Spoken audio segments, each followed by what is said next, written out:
Hello all, welcome to another one of Match Tuesday tips.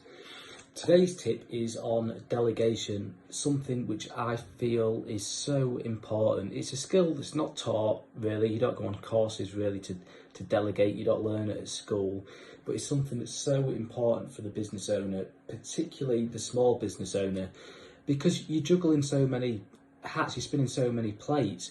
So as a small business owner, you need to work out where your time is best spent and prioritise your time on those tasks, which means that the other tasks need delegating. Otherwise, you're just going to have too much on, you're not going to get anything done. So those tasks need delegating. Now, I've seen it before. A lot of people sort of shy away from delegation.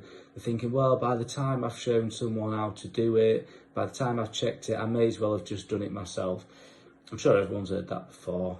But that is so incredibly short-sighted because, you know, yes, it is a time investment the first time, but it then saves time in the future. So I say to my team, look, if you've got a task that takes you 8 hours to do it, and you're delegating it to someone, you're talking them through a load of it, and that takes you 5 hours, and they then spend another 8 on doing it, yeah, the overall time is more, but you've freed up 3 of your hours. And then the time after that, it would get even less. You would have to do less, spend less time on it. So gradually they would take on the whole task, the whole 8 hours, and you end up doing nothing or very little, and you freed up your time on that task.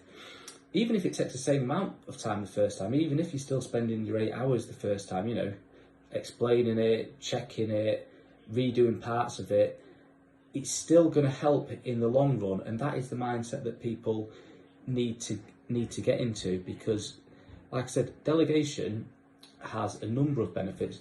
Firstly, it frees up your time. Secondly, it does bring on your team, because if you're delegating other important tasks to them, it's helping to bring them on, it's helping to let them do parts of your role, which is giving them development, which people want. And if that's encouraged throughout your team, then they will do that and they will pass work down to other members of staff. So gradually there is a culture of passing the right work down to the right type of staff.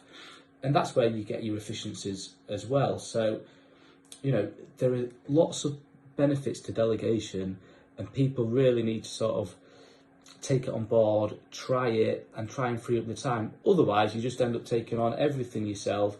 Your staff just end up doing the same thing, and nothing changes, nothing grows, and it just stays like that. So that's my tip for today. I'll see you next Tuesday.